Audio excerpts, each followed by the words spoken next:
you hear me now? Can you hear me now? Are we good? All right. So one of the differences between first and second service is that we have a serious time pressure in first service. And this ended up being about a 45-minute sermon, which I cut down to about 25, 28 minutes, and now I get to give you guys the long version.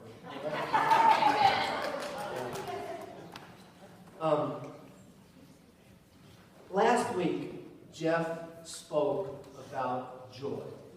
And he had told me that he was not going to be here. And I told him that I had this idea about breaking down an Old Testament verse, Zephaniah 3:17, which, by the way, there's an absolutely lovely version on the front of your bulletin today. I told him I'm working on this thought, this idea. He said, great, I'm going to be out of time. Why don't you present it on this day? And I had no idea what he was going to talk about. So what he talked about last week actually dovetails perfect with what I want to talk to you about today. Before we begin, let's just pause for a moment. Lord Jesus, you are so good to us, and we want to say thank you. And each and every one of us in this room has experienced trials and travails. And we know, just as we sing, blessed be your name in the sunshine and when everything is shining down on me and things are good. We also say, blessed be your name when it's dark and tumultuous and when we have great fear. Because we know, God, that joy is not dependent on what happens around us, but joy comes from that intimate communion with you. And it's my prayer, Lord, that the words that I speak today would be you speaking to each and every person in this room through me. And that at the end of the day, Lord, we would all participate in a more intimate communion with you because we have had your word revealed to us in Christ's name. Amen. So when I was a boy, a young teenager, I did not have a lot of skills in building stuff and fixing stuff. And that is because my father was an industrial toxicologist at a mid-management level in the Union Corporation, and he didn't have those skills either. And when a father doesn't have a particular skill, he cannot impart that to his son. So every so often, he and I would embark on some project around the house, maybe building a shed or doing a little bit to finish the basement. But let me tell you something, these were far and few between. And so now, as a grown-up, with a family of my own, when my plumbing goes out, I call Mike Madden. And when the shingles get blown off the roof, I call Ronnie Holt. And when I got problems in the basement with the major flood, I call Bill Whaler. Because they've all got skills, and I don't have them. But there was a time that I remember that I participated in a project, and I remember getting ready for it. We were going to build a walkway between the driveway and the front door of the house. And we were going to dig up the grass and make a little serpentine path and put down some gravel and lay these like flagstones. And they were nice, they had this stuff, and I was kind of excited to participate in this. But here's what happened. In the week before, I had, let us just say, a rebellious moment in my childhood. 14-year-olds are wont to have a few rebellious moments in their life, and I'm sure everyone in here can understand that. And so I got in a lot of trouble. Oh, I'm going to do something. I was going to wear this, but I didn't have enough time to change. I was going to stay this right here, just because it's cool, it's Hebrew. Okay. So what happened was I got in trouble, and I was having plans to go out on Saturday. I was going to take my bikes out with all my buddies, and we lived out in a country with rolling hills in New England. And we were going to go out and we monkeyed around in the forest and just did all kinds of fun things that 14-year-olds do out in the woods. But Dad said, you are staying with me, and you're going to build that walkway with me, and you are not going out there. And the funny thing is I got in some trouble as a kid, and I don't remember much of it. But I remember that day, and I remember the resentment and the anger, and quite frankly, if I'm really honest about it, the hatred that I had. I mean, I was resentful, grumpy, and mad, and I did not have one moment of happiness building that walkway. And the funny thing, I was preparing to have a great, joyful time with my dad building that thing. But because it was done out of punishment, I remember it today in my adulthood as the seminal moment of my getting in trouble.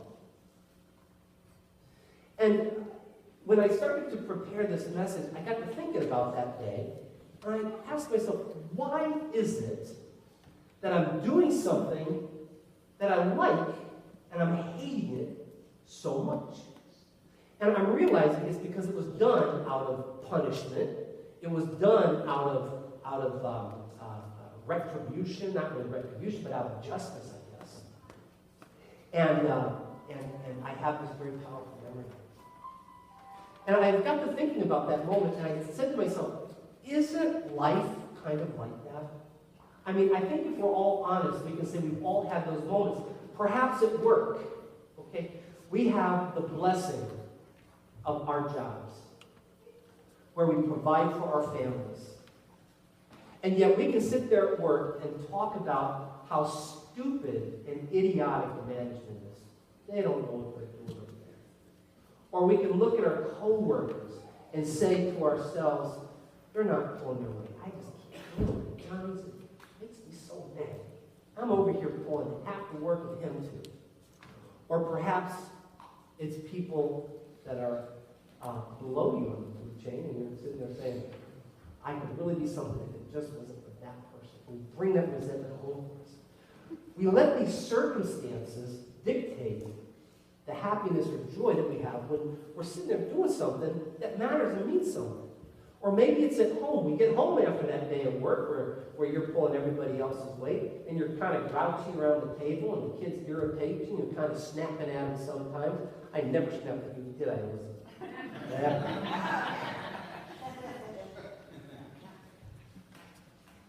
And yet here we are walking into a home where we've got a roof over our head, we've got a hot dinner on the table, and we have the blessing of our family all around us.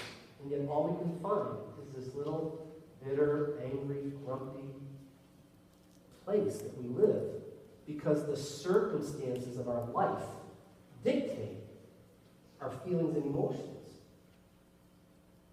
Or maybe it's the baseball game. I mean, we're gonna play youth baseball to edify and build up our kids, right? But if you ever go to a baseball game, you can hear people yelling at the referees and at the umpires, calling them all kinds of vile names, yelling at the coaches, and yes, even yelling at our kids. I thought this was supposed to be fun, competition, building them up. But yet we let the circumstances dictate our emotions and dictate that kind of mood that we're in. And if we're really honest about it, it happens right here at church too. I mean, we are a part of the most important work that happens in this world, and that is letting people know about the truth and the good news of the gospel of Jesus Christ. And we are each a part of that work. And yet sometimes we get more focused on the appearance of the pews or the carpet or what so-and-so said about this and that person, and it robs us and steals us of the excitement of being a part of the most important work of your life. Isn't that the way life is in all these aspects? So how is it, though, that some people seem to just find joy in all activity and circumstances? And if I could have, next slide, have the point number one. Okay, good sermon, 3 points. I got 3 in this one, too. That's all, Jeff. Point number one, joy does not equal happiness. And I want to break that down a little bit. In the Bible, happiness is attached to events. For example, when somebody gets married, the bride and groom are to spend a period of time in their happiness of being together.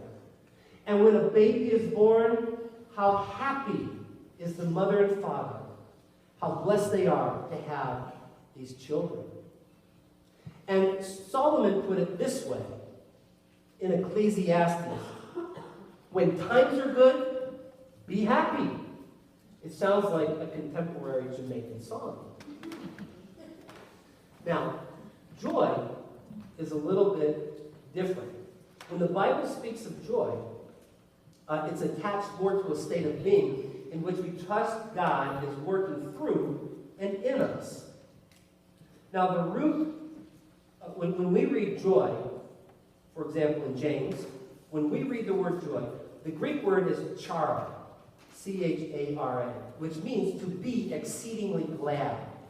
So where we see pure joy, I want to say this with kind of the Greek meaning.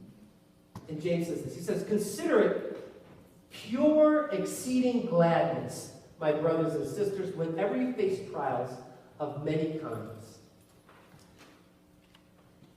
Because you know that the testing of your faith produces perseverance. Let perseverance finish its work so that you may be mature and complete, not lacking anything. Now, when I read this, I'm like, get out of here. You have got to be kidding me. Consider it pure, exceedingly gladness, my brothers and sisters, whenever you face trials of many kinds. I don't know about you, but I have faced trials of many kinds. And I rarely find myself with exceeding gladness in the middle of all of that. So what do you think James is talking about here? He is not talking about pure, exceeding gladness, pure joy over the many trials. That exceeding gladness is about the finished work that he talks about farther down in that verse. I want you to look at that. Look, trials of many kinds causes a testing of your faith. And what does testing your faith do? It firms it up. It hardens it. It makes it deeper. It makes it better. And faith produces, that testing of your faith produces perseverance. Now, perseverance will finish its work so that you may be mature and complete, not lacking anything. When I read this verse, I actually hear an echo of Psalm 23. The Lord is my shepherd, I shall not want. What this verse is saying is, when God is my leader and my guide, he brings me to green pastures for my nourishment. In times of chaos and turmoil, he leads me to quiet waters. And even when I'm in the valley of the shadow of death, in life's most scary trials, I will fear no evil, because he's with me. And here, this is what it's saying.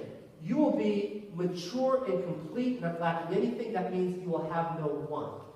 That doesn't mean not wanting something. It means that there's nothing that you will be in need of. To be in want means I'm in need of something.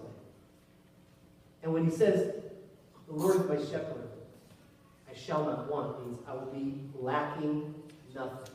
I will not be lacking anything, just like it says here in James.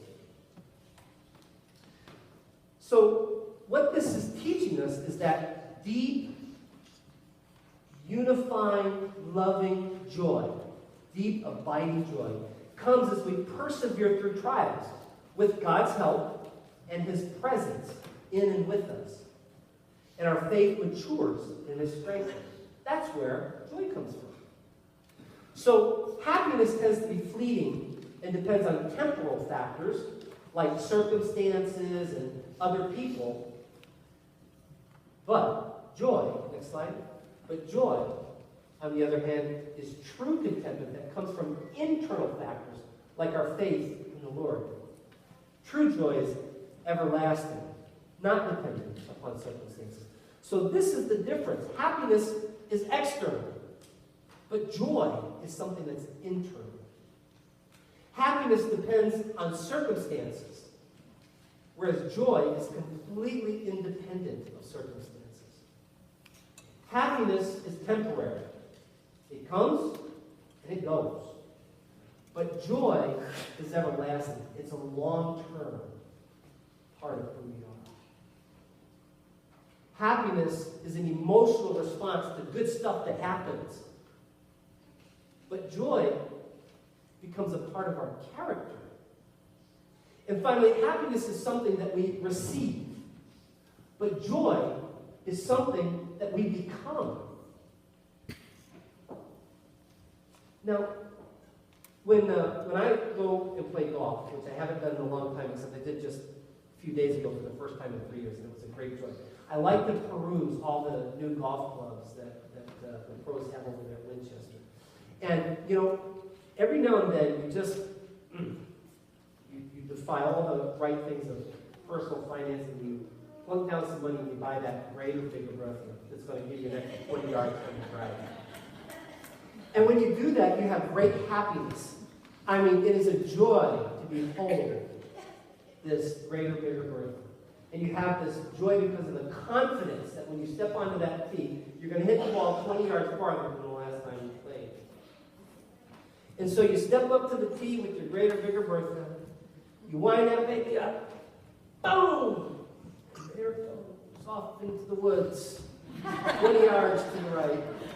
Forever lost. And then if you sit there with your greater, bigger Bertha, happiness gone. Happiness is temporary. Joy is long-term.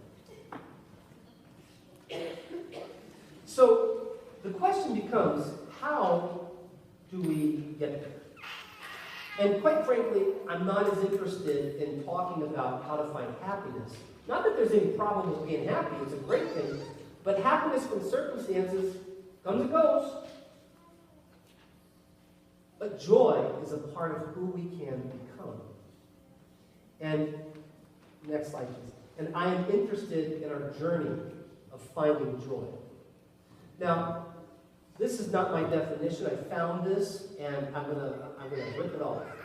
So joy is the settled assurance that God is in control of all the details of my life. The quiet confidence that ultimately everything is going to be all right, and the determined choice to praise God in every situation. Joy is a settled assurance. It's that quiet confidence and that determined choice. And quite frankly, if we can find that settled assurance and quiet confidence in all circumstances, even when we're pulling our co-worker's weight and umpire gets the call wrong, we will find exceeding gladness. So, point number 2. The Spirit of God is the source of joy. And we read about this in Galatians chapter 5. But the fruit of the Spirit is love, joy, peace, patience, kindness, goodness, faithfulness, gentleness, and self-control. What Paul is doing here is he is using the imagery of a tree. And we have heard Jeff speak frequently that often when the Bible speaks of trees, he's talking about people. And this is true in this case here, the fruit of the Spirit. So an apple tree, we know is an apple tree because when it starts to bear fruit, it makes apples. An apple tree doesn't try to choose what kind of fruit it's going to make. It just sucks up water from the ground and nutrients and takes some carbon dioxide from the air, and it just produces the fruit of apples. We are the tree.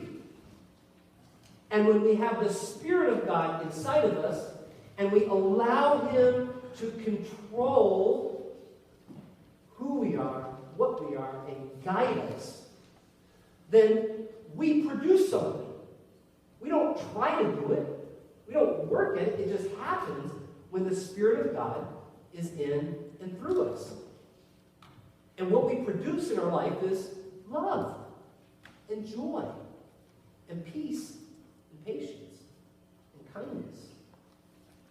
So, the key to finding yourself filled with joy and being filled with love and peace is to be near, close, and intimate with the Lord, and to be filled with His Spirit. So how do we do this? This is not a great mystery. We hear about this every single week here at Wesley. We talk about, Jeff did an entire sermon series on the Word. We get into His Word because God speaks to us through His Word. His Word is living. He reveals Himself to us in that Word.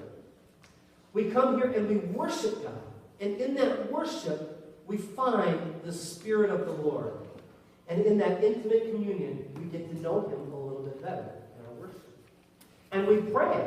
It's our speaking to God.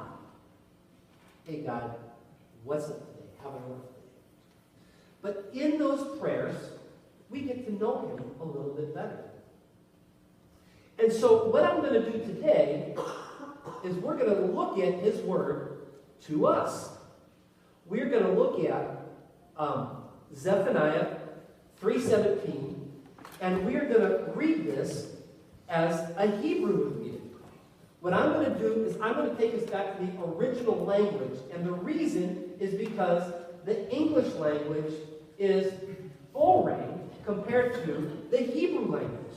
The Hebrew language is rich and multi-layered, and there is more stuff and messages in every letter and every little dot and every little jot and tittle of that Hebrew language that you just can't fathom.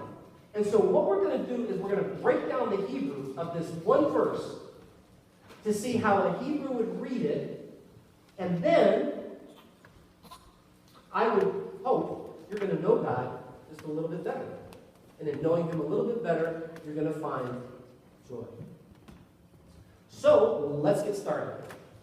Point number 3, God is crazy about you. That's what Zephaniah 3:17 is all about. So let's go ahead and read this here.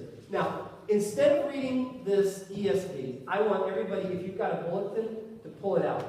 Because what Gina put on the bulletin, I absolutely love. And let's just read this together, if you've got the bulletin. The Lord your God is with you. He is mighty to save. He will take great delight in you. He will quiet you with His love. He will rejoice over you with singing. So let's take a look at what this looks like in Hebrew. I'm going to get my little clicker here. Can you see this thing on here? Can you see that dot? It's going to be hard to go back. I'm just not going to do it. Okay. So this is Zephaniah 3:17 in Hebrew, and what I did, and with all apologies to Jeff here, because I don't know how to pronounce Hebrew, I'm going to give it my best shot. Next slide, please. Okay? Now, the first thing is, this first word is Yad, He, Vav, He. And just remember, on Hebrew, you're reading it from right to left. Okay? So not only are the words read from right to left, but the letters are also from right to left.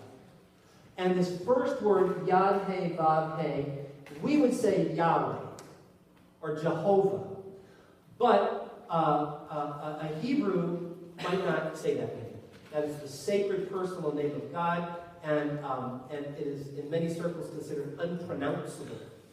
But we, in America, we say Yahweh. Yad, He, Vav, He, Y-D-H-E. Yahweh Yehoyach V'Kerevek Gibor. Yashe Yasis Aliyah B'Simcha. Yasharash B'Habato Yagil Alayach B'Rena. Zephaniah 3:17. So what we're going to do is break this down. And I'm going to start with the second word, Elohim, or really Elohia. And yeah, go ahead, next slide. The word Elohim is what we would say God. That's what's translated when you see your Bible, when Elohim is there, you would say God. But this God is the almighty, everlasting, eternal creator and judge. A Hebrew would read and know Elohim as our creator and the ultimate judge of the universe. He's the big dog, the big cheese, the mighty one that put everything together. And the last letter in this, that upside down L on the left-hand side, that has a meaning. instead of Elohim, that letter is called the Kaf, and it was pronounced with a K. That's why it's Elohiak instead of Elohim. And that adds a U. So that is why when you see this word in Hebrew, it would be put in our Bible as your God. Next slide. This is the, no, I'm sorry. So we first see, no, yes, that's right. We first see this word, next slide. We first see this word in Genesis 1:1. We read, in the beginning, God created the heavens and the earth.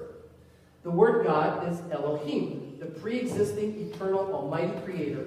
And in this phrase, God is before the beginning of the heavens and the earth. He is before the beginnings because it is from him that everything started.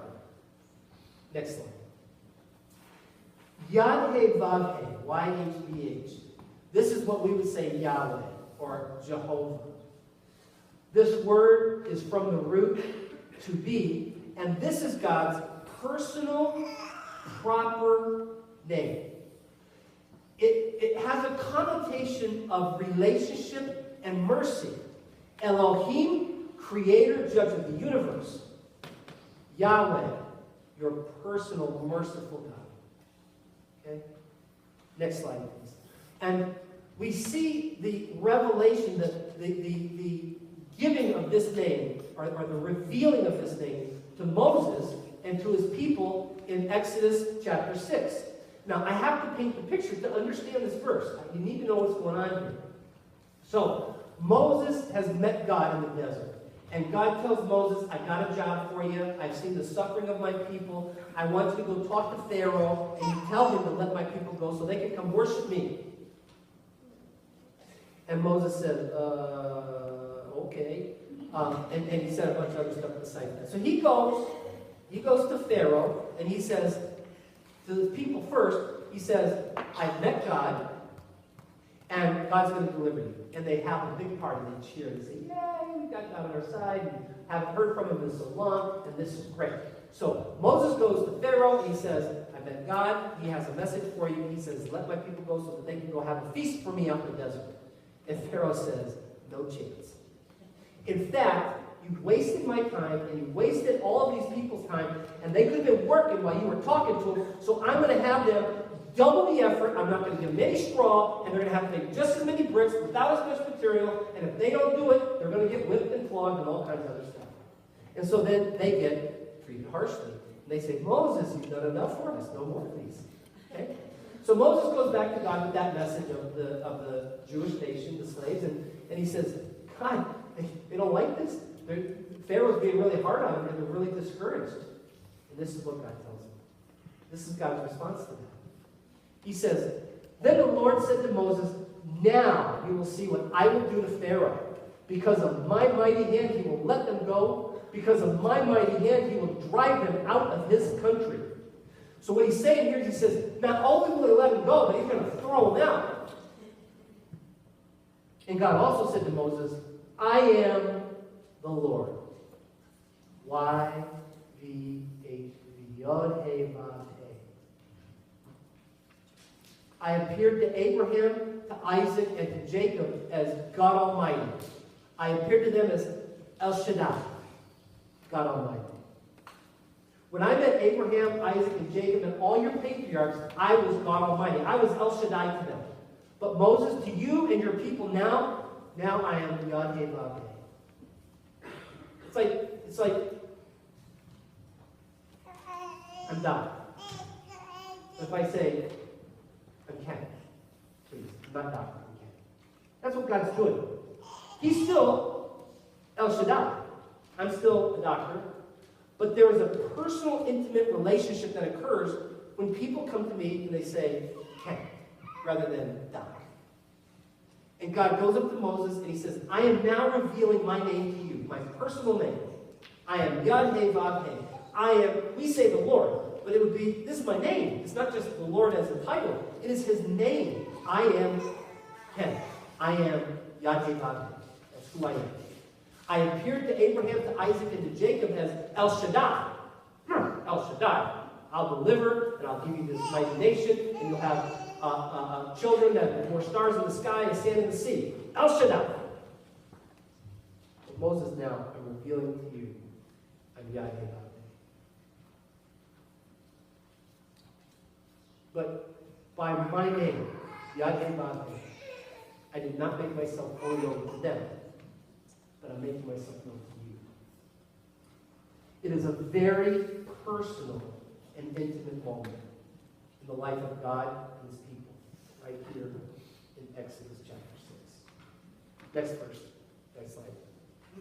The next word is this kerubah. Kerub is the root word which means your intestines, your entrails, your guts. And it's known and understood as the innermost parts in the middle of it. Now, this is where a little bit of Hebrew language would be very helpful. This letter on the far right that looks like a backwards E, that is a bet, that is a B. And the upside down L at the end, that is a K. The B at the beginning is a preposition, and it means in, at, or among. And the kaf, or the K at the end, is the pronoun you. So when you're reading this word here, it would say, the word is understood in the deepest, innermost parts of you. Next slide. So if we put this all together, the first three words, Yahweh Elohim B'Kerubah. A Hebrew would understand this as Yahweh, your personal, almighty, eternal creator, is in and among the very deepest inward parts of you. Next slide. The next word is Gibor.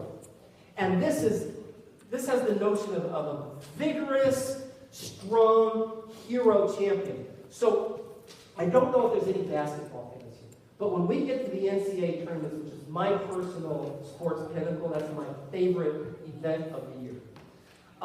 What I like about it is at the end, there is no controversy about who the hero and champion is. There's only one team that comes out of the 68 that ends up being undefeated and victorious. There is no question. This is the notion of champion. He is mighty, he is victorious, he is undefeated. Next slide. Next word is Yasha. This means to help, save, or rescue. Now, in Hebrew, and I know that there's different ways of understanding this, but again, Jeff can correct me, but there's not the same tense as what we do in the English language. It's not like a past tense, a present tense, and a future tense. But there is this imperfective tense. And to understand the verb, what you have to know is that we're viewing the action from the inside. So what we see is this action unfolding before us in an ongoing way. And even if the description of this action is in the past and completed, there is still this sense of unfolding in that there is still a completion, ongoing results. There's an ongoing result from the unfolding of this action. It's kind of an ongoingness to this verb. And so next slide. So if we now put this all together, this is how we're going to read and understand Zephaniah 3:17. Yahweh, your personal, almighty, eternal creator, is in and among the deepest inward parts of you. He is a mighty hero who cannot fail in rescuing and saving you at all times. Next slide. The next word is Yesus, which means to rejoice, to exult, to be pleased with. Now, this first letter, the Yod, at the beginning, indicates that it is He, meaning Yahweh Elohim, it is God, that's doing the rejoicing. The root word, asis, or sis, is the things that look like a menorah. That Yod at the beginning is what tells us that it is God doing this activity of rejoicing, exulting, and being pleased. Next slide. And then the next word is alaya, which means upon, above, or over. Again, we see that last letter, the upside down L, which is the kaf or the K. That again, as we may recall from previous words, it indicates you. So that rejoicing that we just said, that God is doing the rejoicing upon, above, or over, and then we see you. Next slide. And then the next word is the simcha, joy, jubilation, and pleasure. Again, we see this first letter, the bet, and we talked about that before. That's the preposition. It means in, among, at, or on. So we're seeing this jubilation, this joy, over among you, with joy, jubilation, and pleasure, in and at and among. Next slide. So here's how we put it together. Here's how this would be understood. Yahweh, your personal, almighty, eternal creator, is in and among the deepest inward parts of you. He is a mighty hero who cannot fail in rescuing and saving you at all times. God is so pleased with you that he shouts with joy about and over you and experiences joy, jubilation, and pleasure because of you. Next slide. Yaharis, which means to keep or be silent. And this has a notion about kind of being deaf to things or to not take action on things. And this, again, is an imperfective verb, which means that we view this keeping silent in an unfolding and ongoing way. It's kind of interesting that this is placed in the middle of where we're hearing shouts and exultations, and then all of a sudden we hear this silence. Next slide. Behavata. That means in his love. Ahava is love, and it's a discussion of God's love. This is God's love. The bet is at the beginning again, which, remember, the preposition in, at, among. And the last letter is the vav. And that would be translated as a pronoun, his. So this would rightfully be viewed as in his love. So you've got this quieting in his love. But all of a sudden, we get out of it. Next slide. Yagil. Now, my daughter had to help me out with this. This means to rejoice, to shout in exultation. This little yod at the beginning, again, indicates that it's God doing the rejoicing. And I have to tell you, we've used the word rejoice too many times. It doesn't capture what this gil, or gol, is really saying. This is a powerful, enthusiastic type of activity. The shouting and exultation. It reminds me of David coming into Jerusalem when he's bringing back the Ark of the Covenant. David worshiped so hard with his instruments and with his dancing and with his joy that he danced his clothes off. And his wife, Michael, looked at him with disdain in her heart and said, "Well, look at you getting naked in front of the slave girl." And he looked at her and he said, "Michael, I was worshiping the Lord.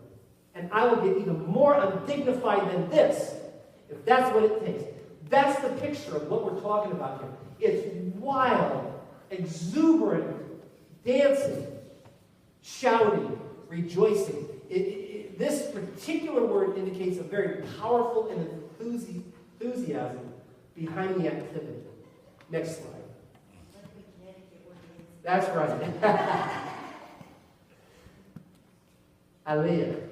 We've seen this word before. That means upon, above, and over. And again, with our kaf, the upside down L at the end, that means that the activity is occurring over you. Next slide. We're down to our last couple words. Birina. Birina, again, has the bet in front. Okay? Again, when I say front, remember that's the right-hand side. And that is the in, at, among preposition. Rina, the rest of the word, is singing. It's more than singing, though. It's loud cries of jubilation. There's a ringing out of this sound and the rejoicing. And there's also an element of pride. It's kind of like when our kids do something really spectacular, and we are sitting there going, yes, Eureka! You go, Elizabeth! Get there to the finish line. And you're singing like excited, ringing, prideful, rejoicing. In, at, and among. Over you. So let's do the Ken Sowinski translation of the Hebrew for Zephaniah 3:17. Yahweh, your personal, almighty, eternal creator, is in and among the deepest inward parts of you. He is a mighty hero who cannot fail in rescuing and saving you in all times. God is so pleased with you that he shouts with joy about and over you and experiences joy, jubilation, and pleasure. He is silent about your flaws and mistakes because of his great love for you. He shouts in joyful jubilation over you with singing. And that, my friends, is the God we serve. And I want you to let this sink in for just a moment. I mean, we are talking about the creator of the universe. And this is not man's wishful thinking. This is written by God himself to his people and to you. He is proud and joyful over us. He has a great quieting love for us. And while we can think about ourselves around the throne of God, worshiping and praising with the legions of angels, God also rejoices and sings over you. Next slide, please. Jesus has joy. And I want to make this point also. In Hebrews 12, we read this. Therefore, since we are surrounded by such a great cloud of witnesses, let us throw off everything that hinders and the sin that so easily entangles, and let us run with perseverance the race marked out for us. Fixing our eyes on Jesus, the pioneer and perfecter of faith. For the joy set before him, he endured the cross, scorning its shame, and sat down at the right hand of the throne of God.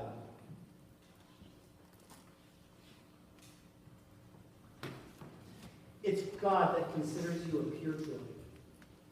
So much so that he endured the punishment that was meant for us. I mean, we are the rebellious ones.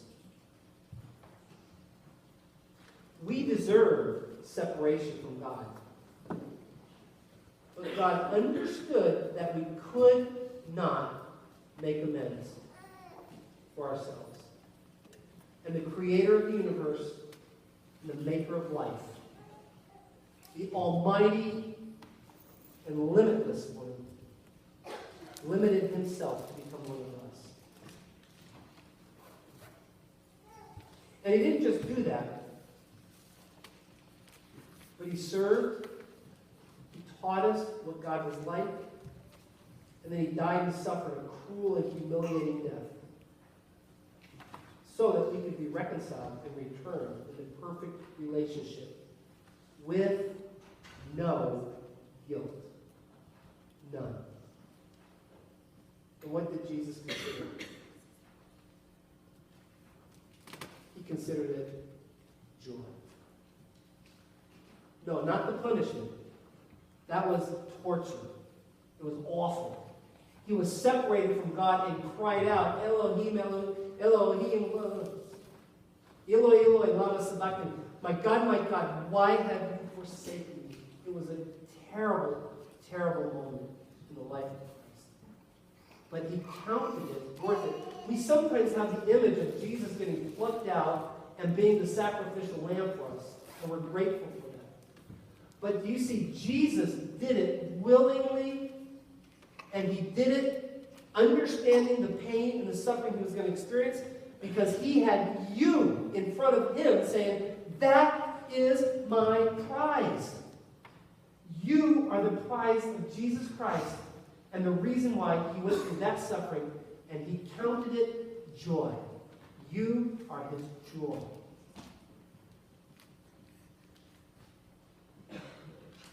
There's a story about a woman who married a man, and he was a controlling man.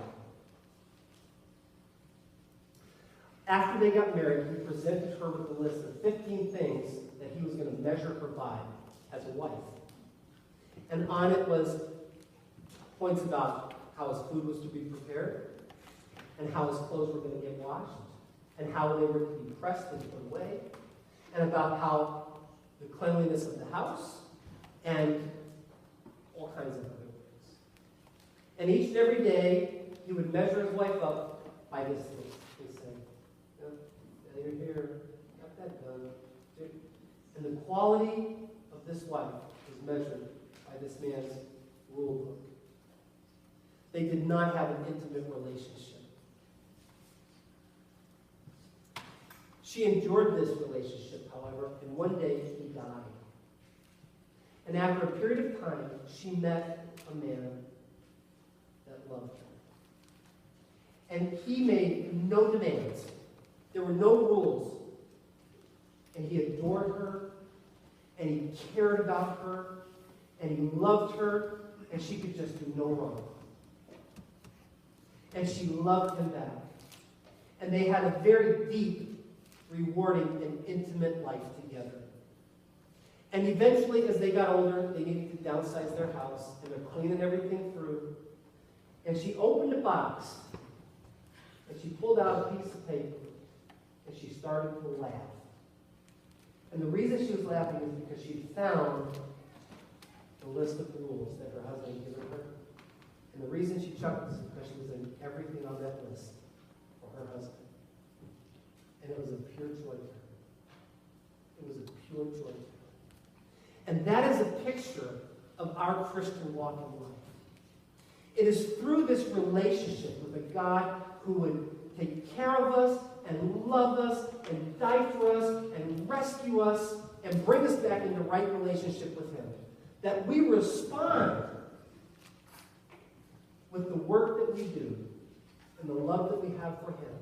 And I guarantee you, if you get to know him in this intimate way, your life, irrespective of circumstance, will be filled with joy.